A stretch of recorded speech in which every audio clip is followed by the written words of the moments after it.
The door is smaller than most visitors expect, barely 6 feet high and 4 feet wide, carved from local hardwood and reinforced with iron bands forged in European foundries. It opens directly onto the Atlantic Ocean, where Portuguese ship captains first designed the loading process to maximize efficiency while minimizing the time enslaved people spent above ground. What happened at this threshold, repeated millions of times over 3 centuries, represented the final step in a systematic process of dehumanization that had begun months earlier in the interior of Africa. Eloy Coley has stood at this doorway at the House of Slaves on Goree Island for 26 years, watching visitors break down as they grasp the implications of what they're seeing. The door, he explains, was positioned at sea level to allow direct loading onto wooden boats that would transport captives to larger ships anchored in deeper water. The Portuguese had calculated that this process reduced loading time by several hours compared to land-based operations, minimizing the opportunity for resistance or escape. But the physical door was only the final element in a psychological process that had begun the moment captives entered the dungeons. The architecture of the House of Slaves was designed to destroy hope systematically. Prisoners entered through the main gate into the central courtyard, where they could see the second-floor balconies where European officials lived in luxury. They were then marched to the dungeons below, from which they could hear the sounds of normal life continuing above their heads. The final corridor leading to the door was constructed with deliberate psychological impact. It sloped downward, so prisoners walking toward the ocean knew they were descending to their fate. The walls narrowed as they approached the door, creating a sense of inevitable confinement. And the ocean visible through the doorway provided the final realization that they were leaving the African continent forever. Wilhelm Opoku Ware describes the final selection process that occurred at these doors with clinical precision, because understanding the systematic nature of this final violation is essential to understanding the full scope of what happened in these dungeons. Ship captains would inspect the prisoners one final time, rejecting those who appeared too weak to survive the Atlantic crossing. The rejected were returned to the dungeons to await the next ship, or simply left to die. Those selected for transport faced the final violation. They were branded with hot irons, marking them as property of specific shipping companies. The branding irons, preserved in museum collections, bear the initials of trading companies that are still recognizable today. The Dutch West India Company, the Royal African Company, the French Senegal Company. Each mark burned into human flesh represented a calculated business decision about ownership and profit. Sarah Margrew Kinson, who survived this process as a child at Goree Island, described the branding and testimony given to American abolitionists decades later. They heated the iron in a fire built in the courtyard. The smell of burning flesh mixed with the smoke. Children screamed until their voices gave out. Some fell unconscious from the pain. But the marking continued until everyone was labeled. The physical pain of branding was compounded by its psychological impact. The brands weren't just marks of ownership. They were symbols of complete dehumanization, visible proof that people had been reduced to property. Many survivors reported that the brands never stopped hurting, serving as permanent reminders of their transformation from human beings into commodities. After branding, the selected prisoners were chained together in groups of 10 to 20 people. The chains, forged in European foundries specifically for the slave trade, were designed to prevent escape while allowing movement sufficient for loading onto ships. The metalwork was sophisticated, featuring interlocking links that distributed weight to prevent prisoners from breaking free through coordinated effort. The final walk to the door of no return was choreographed with psychological precision. Prisoners were forced to walk slowly, allowing them to fully absorb the implications of what was happening. The corridor echoed with the sound of chains dragging across stone floors, creating an auditory symbol of enslavement that would haunt survivors for the rest of their lives. At Elmina Castle, the door of no return opened directly onto a wooden platform that extended into the Atlantic Ocean. The platform was positioned at high tide level, allowing direct loading onto boats without the need for prisoners to wade through surf. The engineering was precise, designed to minimize loading time while maximizing the number of people who could be processed in a single day. The boats themselves were floating extensions of the dungeon system, built specifically for transporting human cargo. They featured compartments below deck where prisoners were chained in rows with approximately 18 inches of headroom. The boats could hold up to 100 people, packed so tightly that movement was impossible. The journey from the door of no return to the slave ships anchored in deeper water typically took 30 to 40 minutes. For many prisoners, this was their first time seeing the open ocean. The psychological impact was overwhelming. The African coastline receded behind them, while the vast Atlantic stretched ahead, providing visual confirmation that they were leaving their homeland forever. Dr. Alexander Falconbridge documented the loading process with medical precision, noting that approximately 10% of prisoners died during the transfer from shore to ship.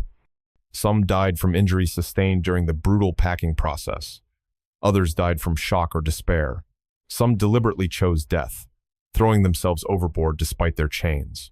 The slave ships themselves represented the final stage of the dehumanization process that had begun in the dungeons. The holds were designed like additional dungeon chambers, with slightly more headroom, but even less space per person. Prisoners were arranged in rows, chained to the ship's ribs, with barely enough room to lie on their sides. The middle passage, as the Atlantic crossing became known, killed approximately 25 to 30% of those who entered slave ships. But the mortality wasn't evenly distributed. Children died at higher rates than adults. Women died at higher rates than men. Those who had spent the longest time in coastal dungeons died at higher rates than recent captives. The dungeons themselves were predictors of survival, with longer confinement correlating directly with higher mortality during transport. The ships maintained detailed logs of mortality, preserved in maritime archives across Europe and the Americas. These documents reveal that ship captains calculated expected death rates with actuarial precision, factoring mortality into their cargo planning. Death wasn't an unfortunate consequence of the trade. It was a calculated cost of doing business. Those who survived the Middle Passage arrived in the Americas permanently transformed by their experience. The systematic dehumanization that had begun in African dungeons was completed during the Atlantic crossing. Survivors had been broken psychologically, physically, and culturally. They had been reduced to commodities suitable for plantation labor. But the door of no return also became a symbol of something else: resistance. Even in the final moments before loading onto ships, some prisoners found ways to resist their fate.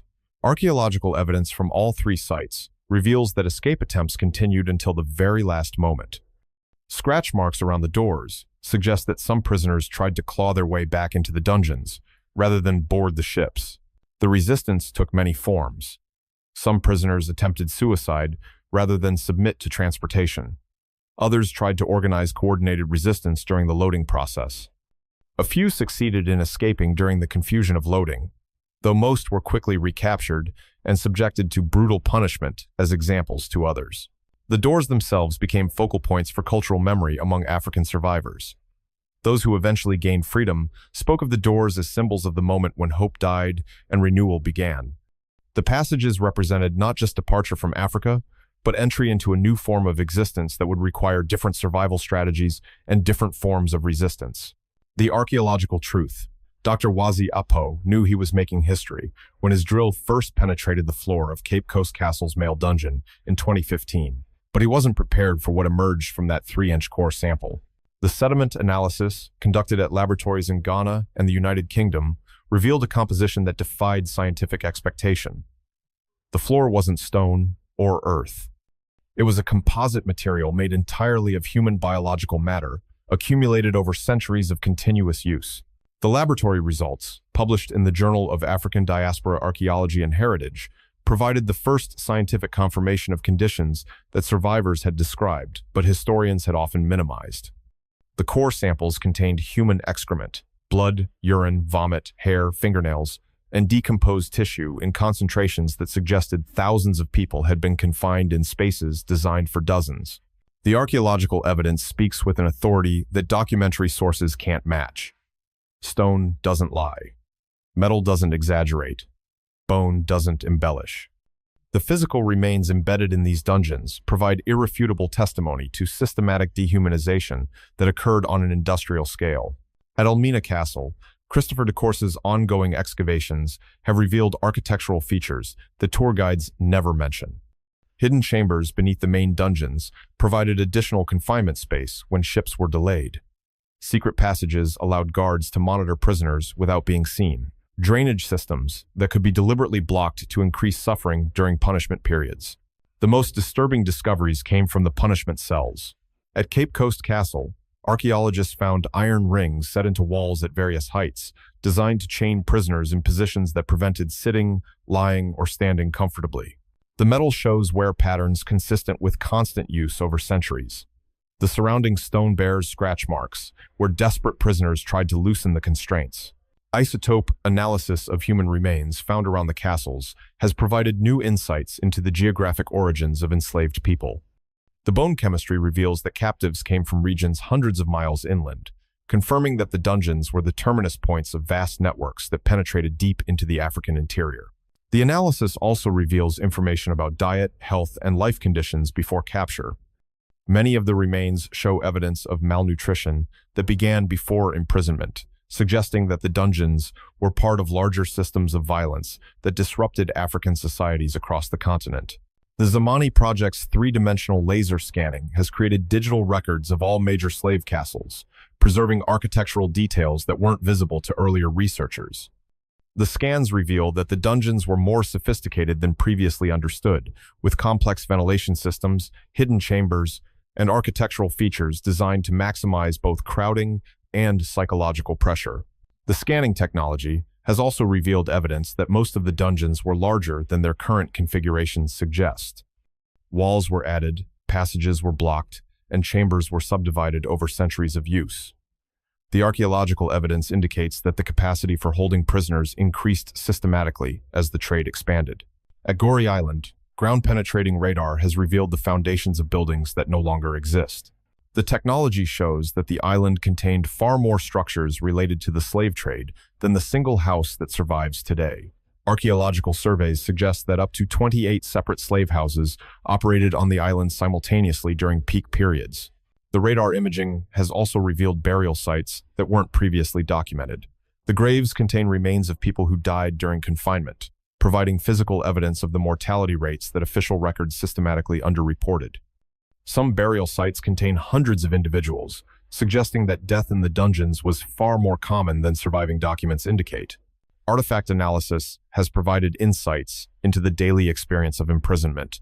Fragments of smoking pipes found in female dungeons suggest that tobacco was provided to prisoners, possibly as a form of psychological control. The pipe styles indicate European manufacture, confirming that even small comforts were controlled by captors rather than maintained by prisoners. Bead analysis has revealed evidence of cultural practices that persisted despite confinement. Glass beads found in dungeon floors show wear patterns consistent with use in traditional African ceremonies. The beads' geographic origins suggest that prisoners maintained connections to their cultural identities, even under conditions designed to destroy such connections. The most significant archaeological discoveries have been the message stones. Small carved fragments hidden in dungeon walls contain symbols and markings that appear to be communication systems among prisoners. The carvings are in multiple African languages and writing systems, suggesting sophisticated networks among people from different ethnic and linguistic groups. Chemical analysis of the message stones reveals that some were carved using metal tools, while others were made with fragments of bone or stone. The variety of carving techniques suggests that prisoners had access to various materials and that the communication systems developed over extended periods. The archaeological evidence also contradicts romanticized narratives about the slave trade. The physical remains show no evidence of humane treatment, cultural accommodation, or benevolent paternalism. Every archaeological indicator points to systematic brutality, designed to maximize profits while minimizing costs. At the same time, the evidence reveals remarkable human resilience. Despite conditions designed to destroy cultural identity, prisoners found ways to maintain traditional practices, communicate with each other, and preserve elements of their humanity. The archaeological record documents both unprecedented cruelty and extraordinary survival. The conservation challenges posed by these discoveries are enormous.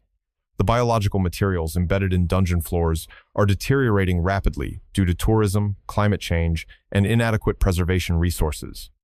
Without immediate intervention, crucial physical evidence of the slave trade will be lost forever. The political implications of archaeological discoveries have created tensions between historical accuracy and heritage tourism. Some findings contradict established narratives that are important to contemporary African identity and diaspora community building. Balancing scientific truth with cultural sensitivity remains an ongoing challenge. Recent excavations have also revealed evidence of resistance that written sources systematically excluded. Hidden caches of metal tools suggest that prisoners were preparing for escape attempts. Deliberately damaged architectural features indicate organized sabotage efforts. Modified restraint devices show that prisoners found ways to make their confinement slightly more bearable. The archaeological timeline extends far beyond the official end of the slave trade.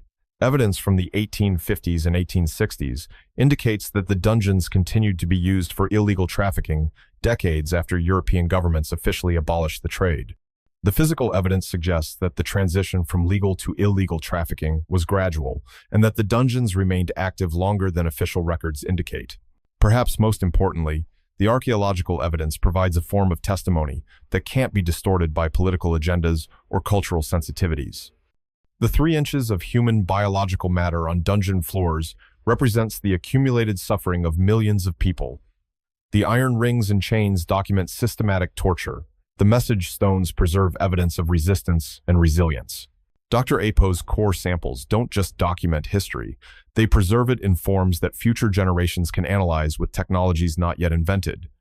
The archaeological record ensures that the truth about these dungeons will persist long after the last survivor's descendants are gone, and the political pressures of contemporary memorial culture have faded. The stones remember what the documents were designed to hide, and they will continue to remember, bearing witness to both the worst and best of human behavior, long after everything else has been forgotten. The cover-up continues. The tour guide at Cape Coast Castle speaks in carefully chosen words as she leads visitors through the dungeons. This space once held many people, she says, avoiding specifics about numbers, conditions, or mortality rates. It was a difficult time in our history. The euphemistic language isn't accidental. It reflects a deliberate strategy to sanitize the historical record while maintaining the site's appeal to heritage tourists who provide crucial revenue for Ghana's economy. The Ghana Museums and Monuments Board's official materials describe Cape Coast Castle as a treasure par excellence and refer to enslaved people as having become ancestors to future generations, as if the transformation from living person to ancestor occurred through natural processes rather than systematic violence. The language transforms victims into ancestors, suffering into heritage, and genocide into cultural legacy. Dr. James Sweet's controversy at the University of Wisconsin in 2022 revealed the depth of contemporary tensions about historical accuracy versus political correctness in slave trade narratives. Sweet's criticism of interpretations at Elmina Castle that he felt catered to African-American tourists without adequately contextualizing African participation sparked fierce academic debate about who controls historical memory and for what purposes. The sanitization operates at multiple levels. Ghanaian school curricula minimize discussion of domestic slavery and African participation in the slave trade, with the Atlantic trade occupying only about 5% of history education. Educational materials attribute African participation to vague few chiefs, or some Africans, rather than acknowledging the systematic cultural acceptance of slavery that made the trade possible. The euphemistic language extends to museum exhibits and heritage sites across West Africa. At the House of Slaves on Goree Island, the focus remains on European exploitation rather than African collaboration. Senegalese educational materials emphasize resistance and victimization, while minimizing discussion of the political and economic structures that made the trade possible. The cover-up isn't limited to African institutions. European museums and heritage sites systematically exclude discussion of the profits generated by slave trading from their historical narratives. The Merseyside Maritime Museum in Liverpool, built in a city that grew wealthy from slave trade profits, focuses on abolition rather than the centuries of profitable human trafficking that preceded it. American institutions face their own pressures to sanitize slave trade history. The emphasis on Underground Railroad narratives and abolition movements obscures the reality that the vast majority of enslaved people never escaped, never gained freedom, and died in bondage. The focus on exceptional stories of resistance and survival minimizes the systematic nature of the oppression that most people experienced. The political pressures shaping contemporary interpretations are enormous. African governments need tourism revenue and international investment, which could be threatened by historical narratives that emphasize African culpability in slave trading. African American communities need empowering narratives that emphasize resistance and survival rather than victimization and collaboration. European governments and institutions face pressure to acknowledge historical responsibility without accepting legal liability for reparations. American institutions must balance historical accuracy with contemporary racial sensitivities and political correctness. These competing pressures create incentives for sanitized narratives that minimize uncomfortable truths. The tourism industry shapes historical interpretation in ways that prioritize emotional impact over factual accuracy. Heritage sites must attract visitors while providing experiences that are meaningful but not overwhelming. The result is often historical theater that emphasizes dramatic moments while obscuring systematic processes that are harder to visualize and emotionally process. The academic world faces its own pressures.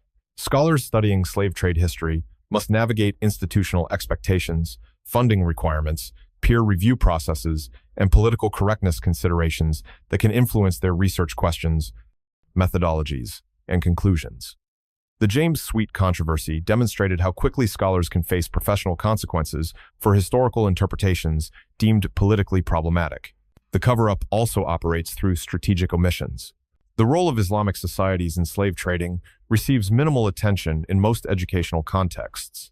The participation of other African groups in enslaving and selling people is systematically underemphasized. The profits that built European and American institutions are rarely acknowledged in institutional histories. The language itself has become a battleground. Terms like enslaved person rather than slave are designed to emphasize humanity rather than condition, but they can also obscure the systematic dehumanization that was central to the slave trade experience. The linguistic changes sometimes prioritize contemporary comfort over historical accuracy. The digital age has created new opportunities for sanitization. Online exhibitions, virtual tours, and educational resources can be carefully curated to present preferred narratives while excluding uncomfortable evidence. The democratization of information also allows for the proliferation of historically inaccurate but politically appealing interpretations. The UN Educational, Scientific, and Cultural Organization faces impossible pressures in managing World Heritage sites related to slave trading. UNESCO must balance historical accuracy with political sensitivities, tourism revenue with preservation needs, and international diplomacy with local community interests. The results often satisfy no one completely. The reparations debate has intensified pressures for sanitization. Acknowledgement of systematic collaboration between African and European slave traders could complicate legal arguments for reparations that depend on clear distinctions between victims and perpetrators. Historical accuracy becomes hostage to contemporary political and legal strategies. The environmental threats to slave trade sites provide convenient excuses for inadequate preservation. Climate change, coastal erosion, and insufficient funding are real problems, but they also allow institutions to avoid confronting the harder questions about why certain types of evidence receive priority for preservation, while others are allowed to deteriorate. The cover-up is most obvious in what doesn't get preserved, exhibited, or taught. The business correspondence between African rulers and European traders. The detailed mortality records from ship captains. The architectural plans that reveal the systematic design of dehumanization. The archaeological evidence that contradicts preferred narratives. But perhaps the most insidious aspect of the contemporary cover-up is how it transforms systematic dehumanization into heritage tourism. The same dungeons that witnessed industrialized torture now host cultural events, wedding photography, and social media tourism.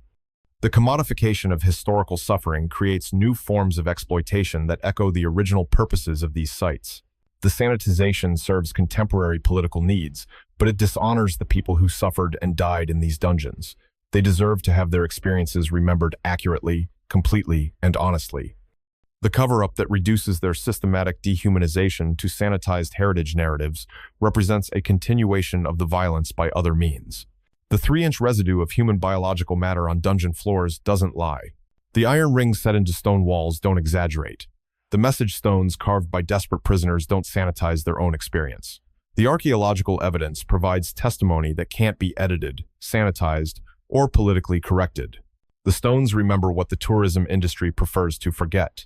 And until contemporary societies find the courage to confront the full truth about these dungeons, including the complex networks of collaboration that made them possible, the cover-up will continue to dishonor the millions of people whose lives were destroyed in the pursuit of profit.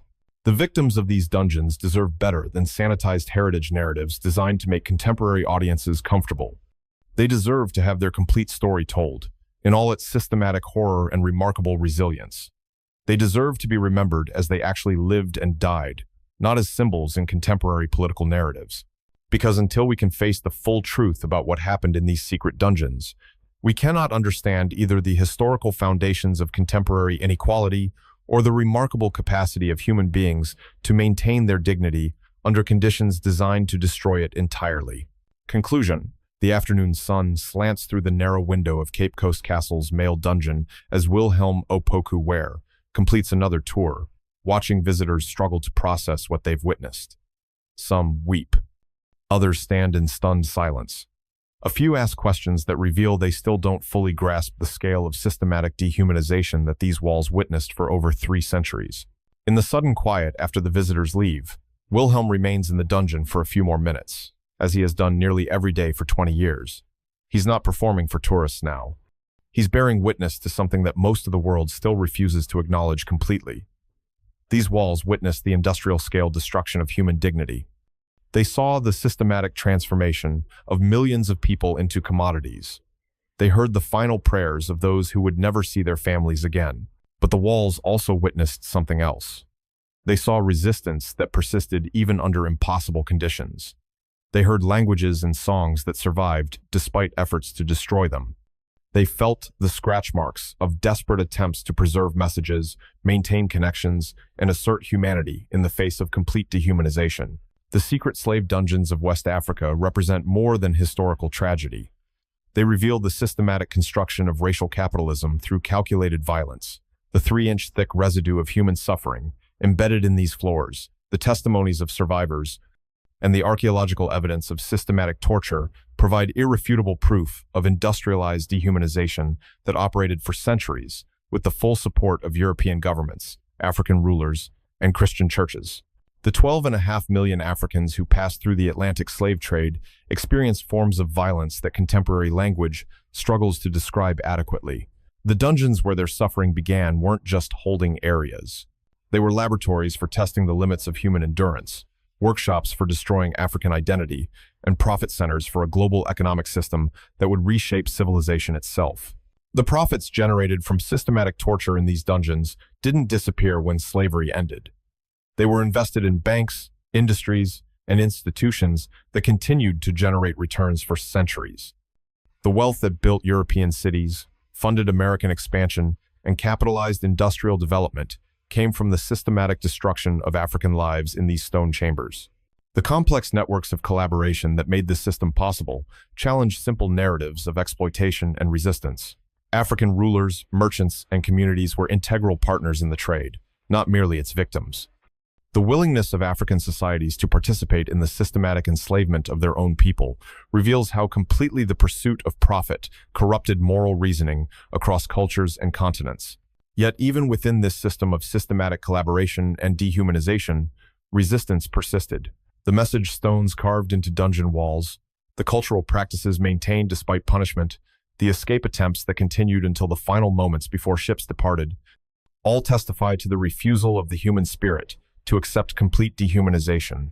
The ongoing sanitization of this history through tourism, education, and official commemoration represents a continuation of the violence by other means. The euphemistic language that transforms victims into ancestors, suffering into heritage, and systematic torture into cultural legacy dishonors the people who died in these dungeons. The archaeological evidence embedded in these walls provides testimony that cannot be distorted by contemporary political agendas. The human biological matter preserved in dungeon floors, the iron restraints designed for maximum suffering, the architectural features that reveal systematic planning for dehumanization, all speak with an authority that transcends cultural interpretation.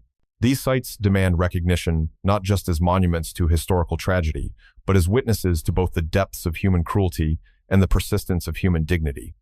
They reveal how systematic dehumanization operates, how entire societies can be corrupted by economic incentives, and how moral reasoning can be completely compromised by the pursuit of profit. But they also demonstrate the remarkable capacity of human beings to maintain their humanity under conditions designed to destroy it entirely. The prisoners who carved messages into stone walls, who preserved cultural memories despite systematic efforts to erase them, who maintained hope despite overwhelming evidence that no rescue would come, proved that human dignity can survive even industrial-scale attempts to destroy it. The lessons from these dungeons extend far beyond historical memory. They provide insights into how systematic dehumanization operates in contemporary contexts. They reveal the economic and political structures that make such systems possible. They demonstrate the complicity required from multiple social institutions to sustain systematic violence over centuries. Understanding the full truth about these dungeons isn't just about historical accuracy.